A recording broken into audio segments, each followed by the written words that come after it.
Yes. I'm absolutely delighted now to be able to chat with composer Winifred Phillips, who you can see on the screen behind me here. Winifred, as you know, has just published this fantastic volume, Composer's Guide to Game Music.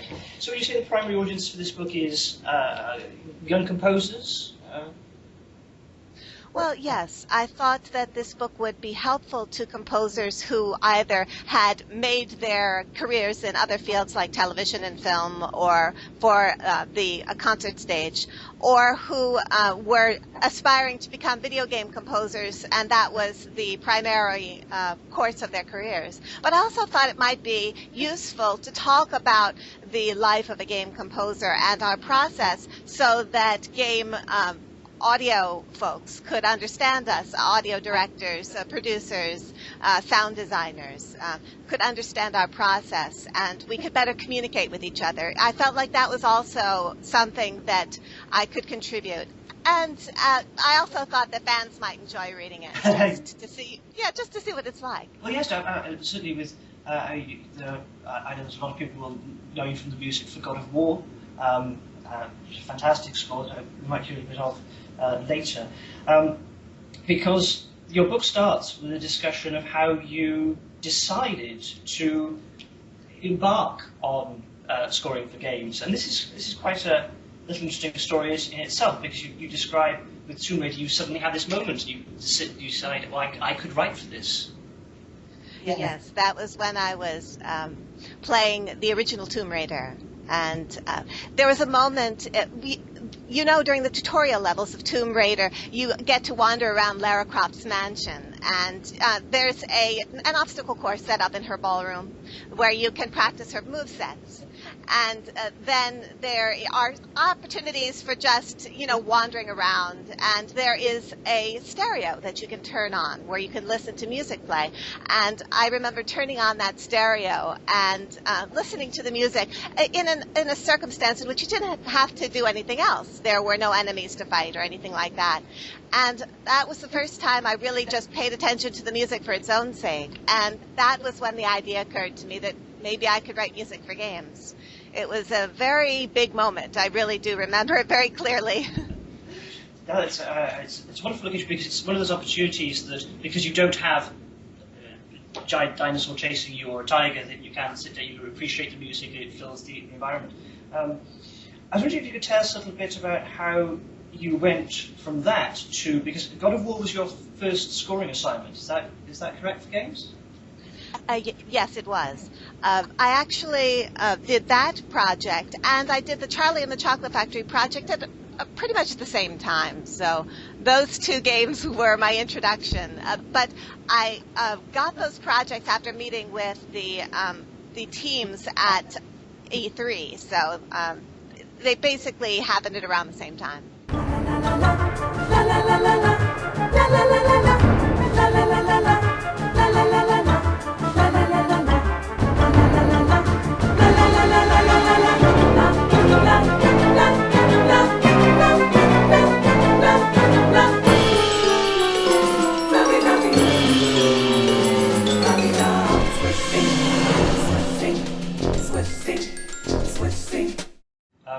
If you don't mind me asking, do you think it's harder for a woman in the composition industry? Well, my position is actually a little bit unique because I am an independent contractor, and for most of my projects, I've been quite off-site. I've worked with developers all around the world. So I don't really sense the kind of interpersonal relationships that might give me a sense that would be an issue. Okay. If in fact it is something that's affected my career, I'm not even sure I would know it. I just try to let the quality of my work stand for me, and most of the time that's what's carried my career forward. The quality of my work and the kind of trust and relationships I've built with development studios and publishers. So that's really what my experience has been like. Oh, I see what you mean. I mean, in terms of your education before you did you started writing prolifically for the radio. What do you feel is your education before that? How did that prepare you for scoring for games, and maybe what did it not prepare you for very well? Into what did it omit that you then found that omission, perhaps your education from it? Sorry. I would say that my education did not prepare me in any way for composing for video games.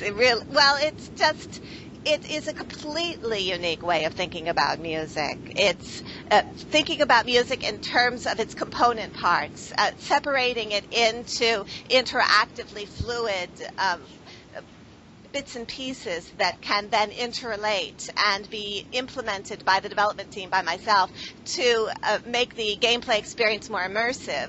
And that's just not something that traditional composition courses prepare a composer for. The idea of music that does not have a beginning and a middle and an end is something that we're just not prepared for. So it's a completely different mindset. And I think the best education I got in that was on the job. With each project, I learned a lot, and I worked with a lot of wonderful audio directors and producers who taught me a lot about what music needs to do to make games really expressive and exciting. That's interesting. So it must be it's important to have an open mind when you're dealing with producers and be able to learn from what they say, even if they perhaps don't have musical vocabulary to be able to communicate that. So you have to learn. Well, our job is to try to facilitate that communication, I think, and to help the people we work with to be able to express to us what they're looking for. I mean, we have the vocabulary. We understand how to communicate about music. And we need to try to draw out from them what their aspirations are about the music they want for their game. That's what I try to do. Exchanging documentation is very helpful. The design documents and the concept art and gameplay capture, anything I can see from the game helps me understand what the team's motivations were, what their aspirations were. And then I can better create a musical score that reflects that aspiration, that realizes their vision better. Yes, I see exactly what you mean. Sort of related to that then, you obviously play games yourself before you started writing for them. Do you think it's important for new composers to continue to be gamers, to play a lot of games so they can understand the music they're writing for? Oh, well, absolutely, especially because games are so changeable. With each new generation of consoles, the idea of what a video game is and what it can do radically changes. Just thinking about what happened with the Wii and how people's ideas of what a video game can be and the audience that a video game can appeal to, how that radically changed. So we need to be able to instinctively feel what a video game's relationship is with its player. And we can't really do that unless we are playing the games ourselves. Without the hands-on experience, then we're just trying to guess, and we're trying to imagine what that relationship is. It's much harder, I think. This is true. I'm also just thinking about when you're talking, and this is something that comes through in your book quite a lot, is how very personal the communication is between you as a composer and the music you write and the people who are listening to it. Even though you are effectively communicating with thousands of millions of people, it's actually very personal, and you have to be able to understand how to get almost sort of on that one-to-one level, even though remotely distanced, and how that communication works in music. Absolutely. I'm always visualizing a player as a single person. I'm imagining that I'm having a conversation with that player and trying to help that player to make his or her way through the game and to have the best experience possible. It's hard to imagine millions of people, but you can always imagine one person. Yes. And you can imagine yourself having a conversation with that person musically, trying to help that person, give that person a leg up, or maybe help that person become more immersed and involved in the story and the characters and the situations and the puzzles. That's the way I like to think about my job. It's a conversation, and with the interactivity that music can sometimes exhibit, that conversation can become quite literal as the actions of the player interact with the structure of the music that I've created, we essentially are having a conversation.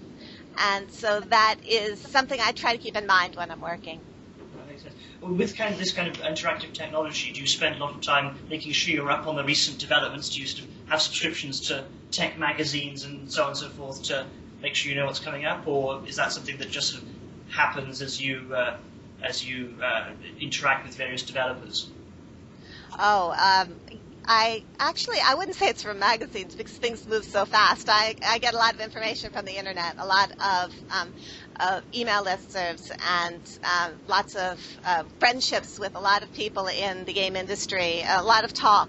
I think the internet communication really carries new ideas across the community. There's the game audio hashtag on Twitter, and that's can be very interesting to see what's going on and to keep abreast of changes and also accomplishments from fellow developers, fellow audio folks. And it's inspirational, and it's always very interesting. I was wondering if you could talk a little bit about some of the particular projects that you've worked on, because the music that you've written has been, I very much enjoy them, and I think, I was wondering if you could have a little chat about Spore Hero, which is a Wii sort of part of the Spore franchise, and this is a game that, for me, when I was playing it, I felt as though the music was almost like a silent film,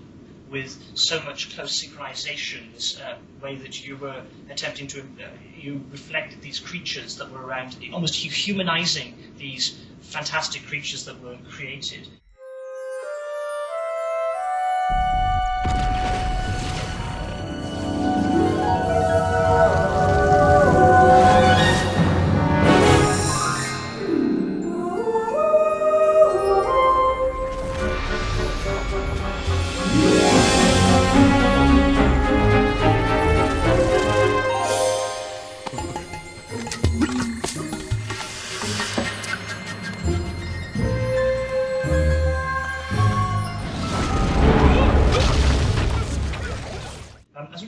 About your approach to that game.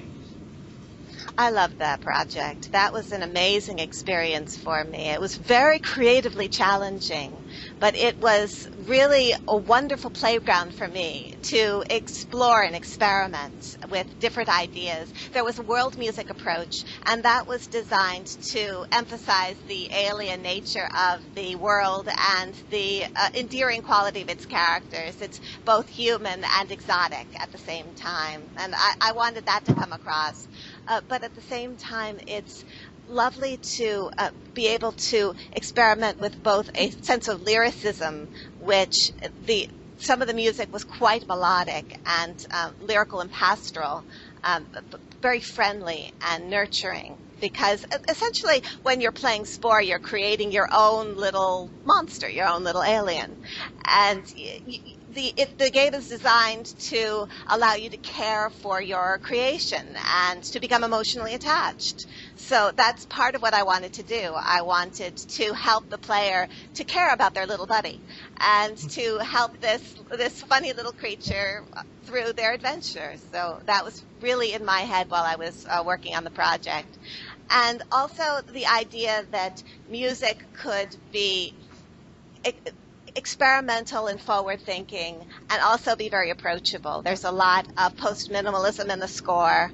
There is a lot of thematic development, a lot of the motifs that return, and it was challenging and interesting and a lot of fun to do that kind of work. It was also quite an interactive score, especially with the mini-games. The singing and dancing mini-games were a challenge to create, and they were a lot of fun to do because it's such an endearing gameplay mechanic. So having a chance to create music for that was a lot of fun. So something that struck me about several of the games you've worked on is that your music is able to synthesize a sort of progressive and experimental approach, but by using things like thematic techniques. So we have this blend of, actually, we've had so much just very possibly quite simplistic video game music at the very earlier, because of technological restrictions earlier. Now, actually, the experimental stuff is things like thematic developments, and what you're talking about post-minimalist, which are traditionally quite sort of old-fashioned music ideas. You talk about the ID fixed, you talk about Fortschwingung from in this continuous development, and so your avant-garde is almost by using these, what you term friendly, and they're just so endearing, these thematic material. So, talking about this soundscape of Spore, it's very dense. There are lots of sort of different chimes going off and stingers. How do you consider that when you're writing a piece of music that you know is going to be in an environment where lots of other stingers and musical elements are happening? Well, there's a certain level of trust that you just have to, that you definitely have to feel with the audio team, to know that, because as a composer, we essentially hand off our creation to the team to integrate with the rest of the elements. It's a very complex matrix of elements that make up the oral environment of a video game world. And music is just a part of that. So my hope always is that the audio team will be inspired by what I'm doing, just as I'm inspired by what they're doing. And that our pieces of the puzzle will snap together and will fit, will feel good. So that's what I aspire to do as much as possible. And I think that the team also did that, to listen to what I'm doing and to get a sense of the kind of effect that the music is having, and then to respond to that with audio elements which are complementary. I think that's always the best way to go for everyone involved in a project. So, Spore Hero, like your Assassin's Creed work, these are games that are part of other franchises. When you come onto a project that is related to another text or another game, how much work do you do in terms of researching the other entries in that series or franchise? Have to be careful about that. You don't really want to essentially mirror the musical approach of another composer, because then the music isn't going to be responsive to the game that you're scoring. Every game in a franchise is essentially its own animal. It's unique. Even though it is a part of an overarching story, it has its own identity. And certainly with Assassin's Creed Liberation, that identity was very distinct because of Aveline de Grand Prix as being the first female assassin in the Assassin's Creed franchise. That gave that particular game a very distinct identity. And so I was never quite worried about reflecting the overall musical style of the Assassin's Creed franchise, because I knew that my responsibility was to reflect Aveline de Grand Prix's story. And if I did that well, then it would fit in well with the franchise, because it would be truthful to the story that the developers were trying to tell. That was mostly what I focused on. Now, I fight for the people. Hidden in plain sight, striking fear and steel into the hearts of our oppressors. Elegant and deadly, just like my lady. Refusing to be enslaved by the corrupt. I fight for the freedom that others cannot. But most of all, brothers and sisters, I fight for you. So, again, this is something that we've had a little bit of discussion about, is how you as a composer retain a certain amount of your own voice, your own compositional voice, even though the very necessity, the job necessitates being able to write in lots of different styles, to sometimes have relationship with certain other texts and whatever. How do you see yourself as having a particular style? Do you think about whether you retain your own voice in a project, or not really? Well, I think that when I'm working, I always try to find something about the music that I'm being asked to compose that intrigues me. A lot of the times when I'm working with the development team, they will provide me with reference works, example pieces of music that they may have placed into the game as placeholders to get a sense of what kind of style might work for their game. And this is actually the easiest way for people who are not conversant in a musical vocabulary to communicate with us, because they may not be able to verbalize what they're looking for from the music, but they could certainly point to a piece of music and say, this seems to work for me. And that is something that won't lie. But then I can look at that piece of music, and we're not going to misunderstand each other. Music is what it is. And so that is something that a lot of the times when I'm working on projects I'll be presented with.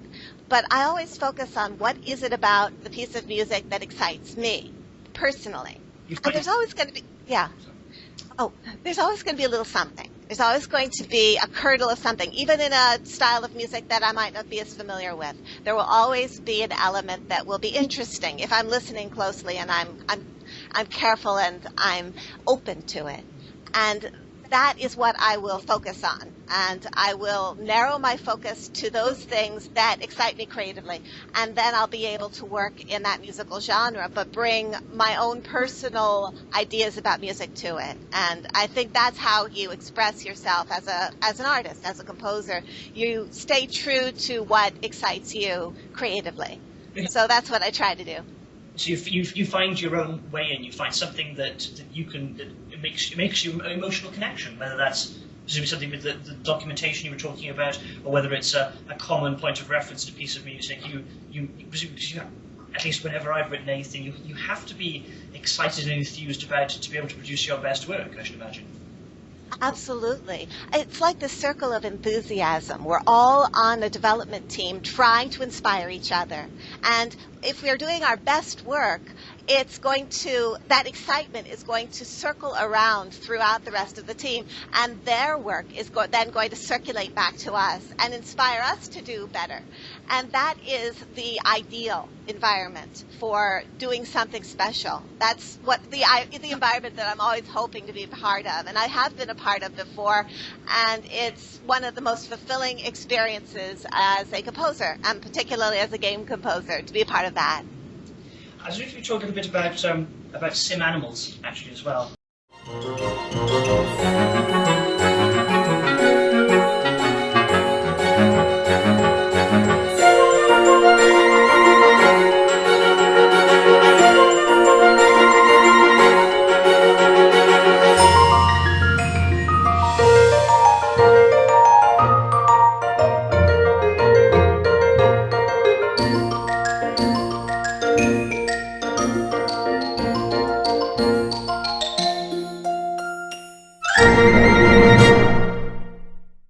So that was an excerpt from SimAnimals, which is your sort of your Peter and the Wolf, I suppose, in some ways.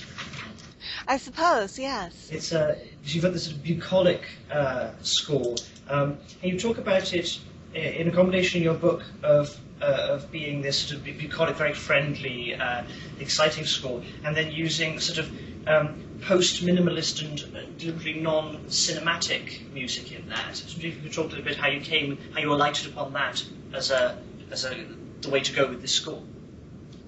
Oh, yes. Well, part of it was because of the genre of simulation games in themselves. The idea of trying to spread your consciousness across a large playing field and keep track of a lot of small events occurring simultaneously. This seemed to me like a kind of an altered state of consciousness that you'd be in as you played a game like this. And just trying to keep it all in your head and react as you need to. And I like the idea of minimalism as combined with that mindset, because there's a sense of the trance-like state involved in minimalist music where you sense there's a lot of activity, but at the same time you feel a sense of stillness and a sense of emotionlessness that I thought mirrored the mindset of a simulation game very well. But post-minimalism was better for me for this project, because then I could introduce some lyricism and some melodic content to that structure and bring in the motifs that had been introduced elsewhere so that you could identify emotionally with the characters. Yes, I mean, talking about going back to what you were saying before, it's such a playful score. I feel as though I'm I'm playing with the entity embodied by the music. It's there nudging you, giving you information, playing along with you a lot of the time. It's almost collaborative, even though it's sort of when I'm playing it on my own as a single player. I think this is the why you're so striking, is almost like another character in the game. But Thank you. yeah. That was something I was hoping that the music would come across to achieve. I remember when I was writing it, it was beautiful springtime when I was writing this music, and my brain was just full of the ideas of nature and spring and green leaves and fresh grass and sunshine, and I'm sitting in this little dark hole, as you can see around me, with the sun streaming through the window, just kind of going a little bonkers. But I think that angst and yearning for the outside world kind of worked its way into the music a little bit. Oh, that's wonderful. There's so much I want to ask about, but I think I'm going to have to play one more game, and then I will probably open up for questions, because I'm being selfish, because I want to talk to you about all these different things. So I was hoping we'd have a little chat about Speed Racer. Which is a game that I love so much. I research video game music, but quite quickly after starting researching video game music, there was one big problem. I'm not very good at video games, and the joy for me in something like Speed Racer is that it's so accessible. It's so much fun. The games that Stephen Bassett, who you can't see but is in the corner of the game, the work that he does on his racing games, they're fantastic games, but I'm just so terrible at them. They're awful for me to play, because I get so frustrated with them. But Speed Racer has it's so open in terms of how it's in terms of its whole aesthetic. It seems that it's so friendly. It's encouraging you to play. I was wondering if you could talk a little bit about how you write a little bit about this in the book, the idea of how you're going to give a sense of speed, a sense of physicality through the music in that game. That was actually an interesting challenge, trying to give a sense of the speed. Because when you are traveling very fast, after a while you just get used to it and you don't really feel it, unless you stop suddenly, and then of course you feel it as you go hurtling through the window of your car. But but when you're going at 300 miles per hour in the Speed Racer game, after a while you could get just used to it and you not feel it. So I experimented quite a bit with different techniques trying to create a sense of speed. There's one particular track, I think it's called Zoom, in which I used a very slow walking bass line set against some absolutely frantic, fanatically fast musical figures and ideas. The idea being that the contrast would help us to continue to feel the speed, that the slow walking bass would make the energetic elements feel more alive and faster. And that was something that was a lot of fun, actually, for me to work with. Each track from that game was its own challenge. How can I make speed come across in a different way this time? Some of the tracks were inspired by the James Bond motif that had inspired, the aesthetic that had inspired the original manga for Speed Racer. The idea of James Bond's wonderful cars was the idea behind Speed Racer. So I made sure that I infused a little bit of that feeling into the score, just because it felt true to the source material. But then there was just a tremendous amount of eclectic and weird and funky, and there's a little bit of disco, and there's a little bit of ragtime, and there's just all sorts of strange jazzy qualities just weaving themselves through it. And then there's the techno, which of course you need for a game of this type, that driving beat, that sense of urgency, and the futuristic edge which a game like this really requires. So it was one of the most intense and creative projects I've worked on, because it was such a mashup, because there was so much going on.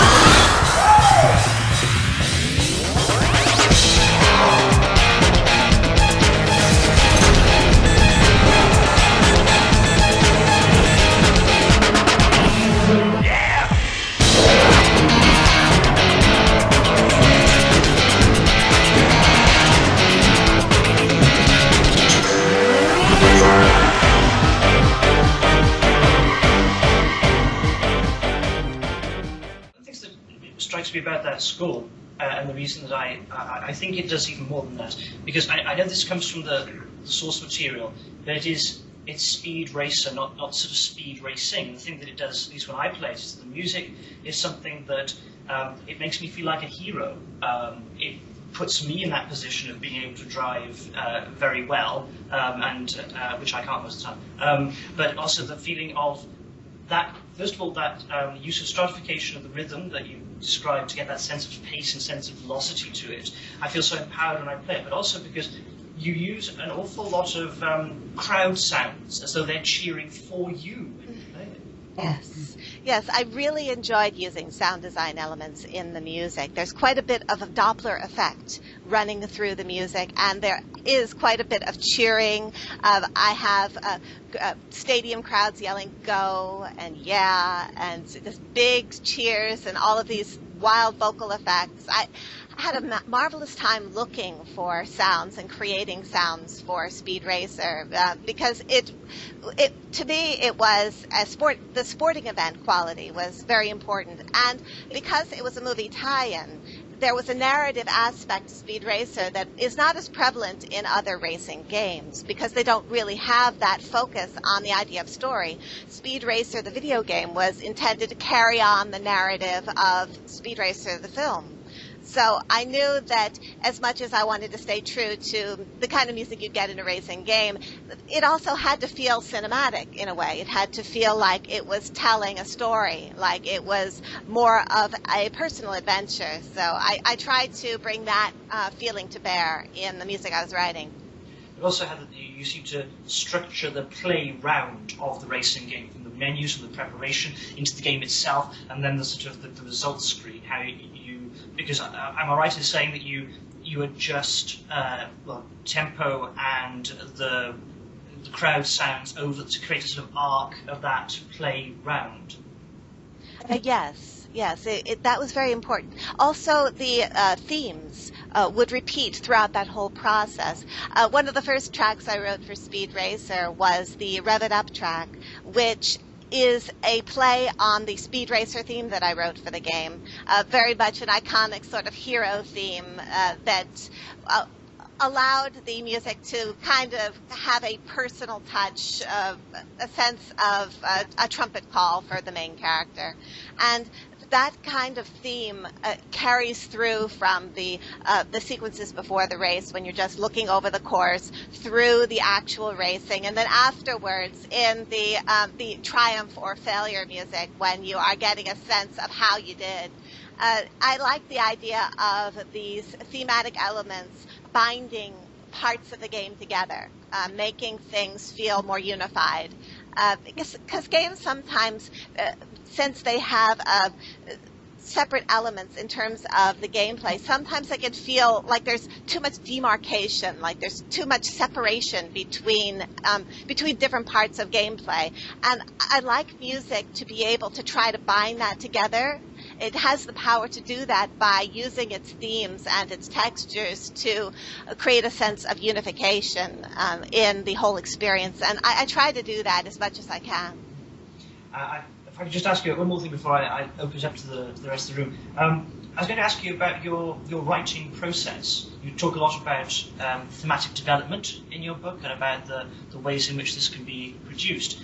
I was wondering, do you sit down and sketch motifs and their developments, or do you sort of work by improvisation, or what's your process? It does depend somewhat on the project. With something like a minimalist project like SimAnimals, I would just jump in because you really do have to feel all of the different sonic relationships with the instruments in order to get a sense if it's going to work.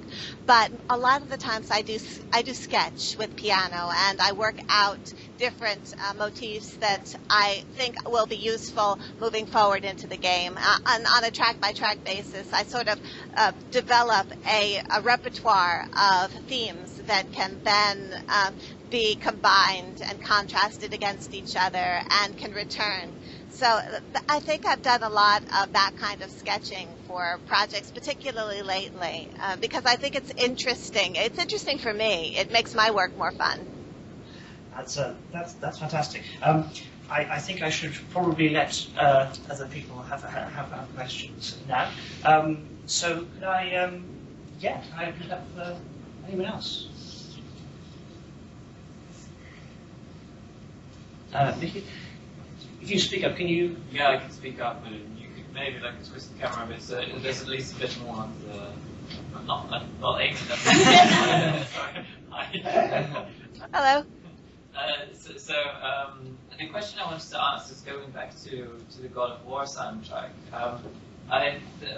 We've heard like a number of times now at these conferences that these really big, especially third-person action game projects can be a bit of a straitjacket for composers. That it's hard to find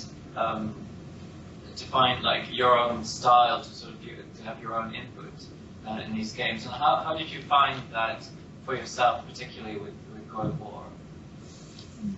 Well, God of War was a team of composers. It always has been. And the project that I worked on, I did both some combat and some ambient music. But I think that we were all brought in because we all had our own unique musical styles that we could bring to the project. I did a lot of vocal work. I was the voice of the Siren mini-boss, so that was fun. I think that what I brought to that particular project was an atmospheric quality and a little bit of solemnity to it all, even in the action music. If I look back on it, I think that's part of what I was doing for that project.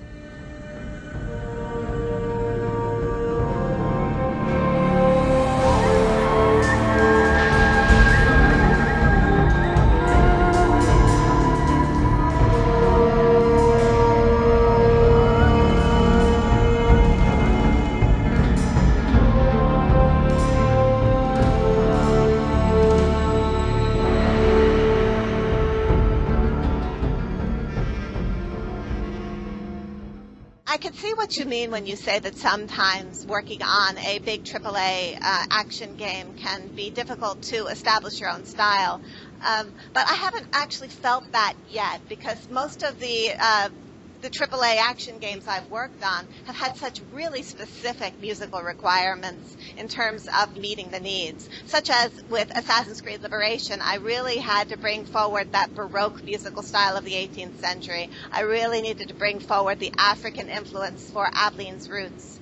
And those were my marching orders. I worked within that framework, and it really defined what I was attempting to do for the music for that game. So I didn't really feel it was a straitjacket. It was an inspiration. It was a big arrow pointing to my true north. So I really enjoyed that.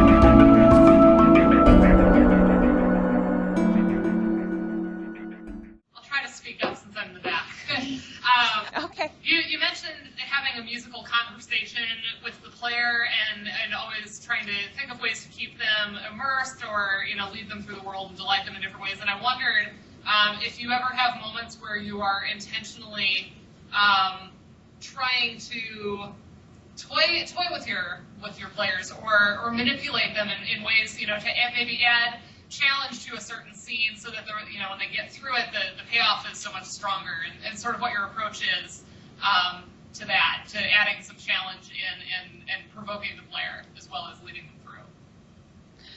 Well, I would say that the experience I've had with that has been more the musical commentary way of composing a piece of music.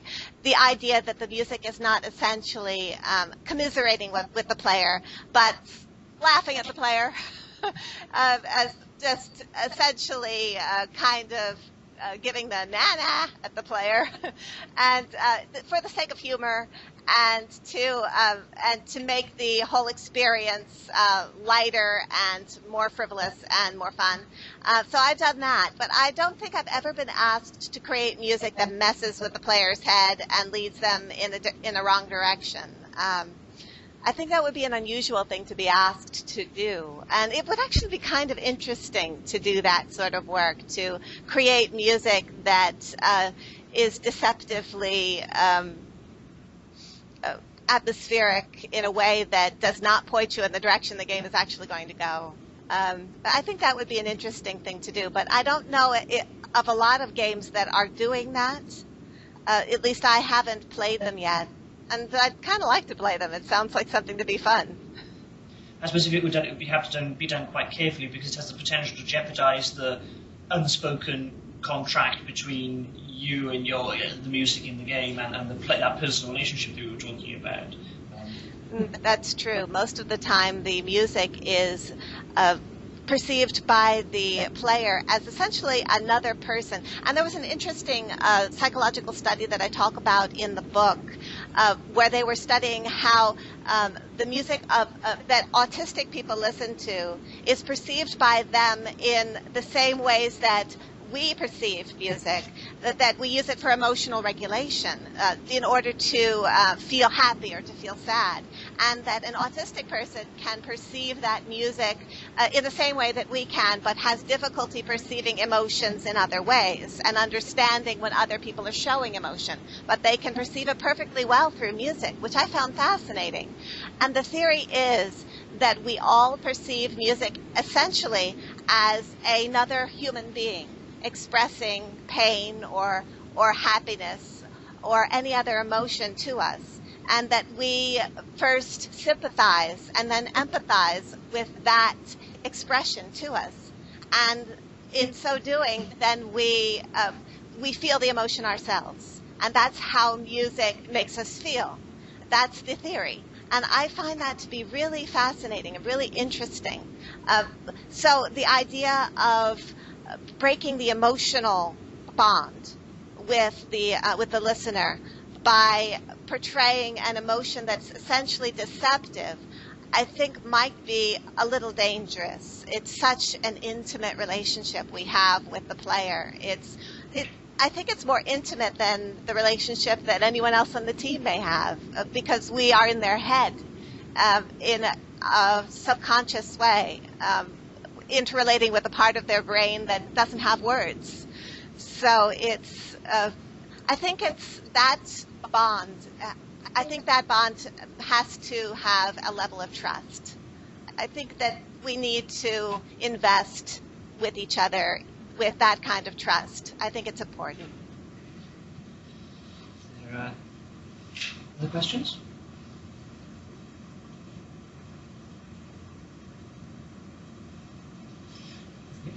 I don't think this is mine. With so many kind of skill sets required from, I guess, game composers, what do you feel is essential to focus on in studying to becoming better at game composition? What kind of essentials? I didn't really phrase that very well, did I? What essential skills do you think are worth honing? Yeah.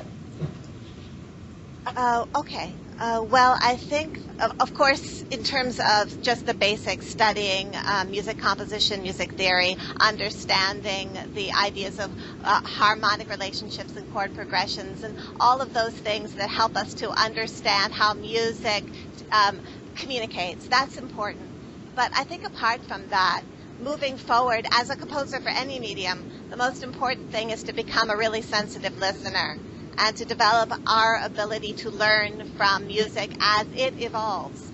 Music is a living language. It continues to change and evolve over time. And our ability to grow with it depends on our ability to perceive it sensitively and to really hear what's happening and to learn by listening to what other people are doing. Because even talking to the creators of that music may not help us to understand what they're doing. They're operating instinctively just as we are at times. So they may not be able to express to us how they're creating what they're creating, but we can hear it in what they do if we know how to listen. I found in my education that the music history and music survey courses were some of the most fascinating for me, just to be able to delve into music and understand how to listen to it. That really, I think, is very important. Thank you. It's a really interesting answer, actually. I suppose in your book you have a combination of sort of quite technical skills that you feel are necessary for composing games, in terms of the sort of willingness to deal with thematic developments and engaging with other types of music. But then you also talk very refreshingly about personality assets of a game composer, which include things like a love of video games, the desire to contribute to an art form. My personal favourite, the spirit of a gambler, and other assets. And I actually think some of these are attitudes and assets that you can learn and you can cultivate, and others that you perhaps can't, and they might be aspects of your personality that you have to either really struggle to work on, or perhaps it's not something that is for you. Is that accurate, do you think? Well, I do think that being attracted to being a game composer is kind of like being attracted to being a skydiver. There's a certain person who's just going to want to do that, and there are other people who are just going to look at it and say, not so much. So I think if you're drawn to game composition, I mean really drawn to it, you already have a set of personality characteristics that you can lean on. They're all pretty much there. But in terms of some of the things that are difficult that you have to work on, I think it's just some of the financial realities of having to build up a studio and maintain it. That can be difficult, and it's hard to reconcile yourself to it because you are making an investment, and at the beginning you're making an investment with no return because you're speculative essentially. You're gambling. You are a speculator. So that can be a nervous pill to swallow. And the other aspect is just, and this one's, I guess, a toughie, developing your business acumen, your ability to communicate with people, to be a salesperson. I mean, we're artists. That's why we got into this. So being a salesperson may not come naturally. That one is not something that's going to be a given. But it's something I think that is both important, and it can actually be fulfilling and interesting. When you cultivate in yourself the ability to reach out and to communicate and to stay in touch and to be conversant in your own abilities and to understand what other people need and to try to meet those needs. That's something you have to sort of work on. But once you get that wheel turning, you get that ball rolling, it can actually be very fulfilling to develop those relationships and to be in touch with those people. I suppose it comes back to the passions thing. It's something that to a certain extent chooses you, and then you sort of work on how you get there because you have that passion for it, I suppose, and that's necessary as part of the job, I should think. Yeah, you really do have to care a lot. It's a hard job. The hours can be pretty tough, and it can be pretty challenging. But if you are crazy about it, if you're madly in love, then it's okay because you're committed to it. I'm sorry. So you were talking about the financial and the business and the talking side of things. I'm thinking we're on the line of transferable skills. And you also mentioned earlier how you did some voice acting kind of thing. So I wanted to ask what other kind of transferable skills that you wouldn't immediately think, composition-wise, aided you in your sorry, I'm looking the wrong way. In your your quest to become a game composer, I'll call it. Well, that voice thing I mentioned is actually I was the singing voice of the Siren mini boss. So I sing for some of my compositions. So I sang for LittleBigPlanet. I sang for Assassin's Creed Liberation. So that's something I bring to it. And having musicianship in a live instrument, in my case voice, is very helpful. You can add it to your compositions, you can add it to your recordings, even at the demo stage, and it helps to breathe life into your recordings. So it's very helpful.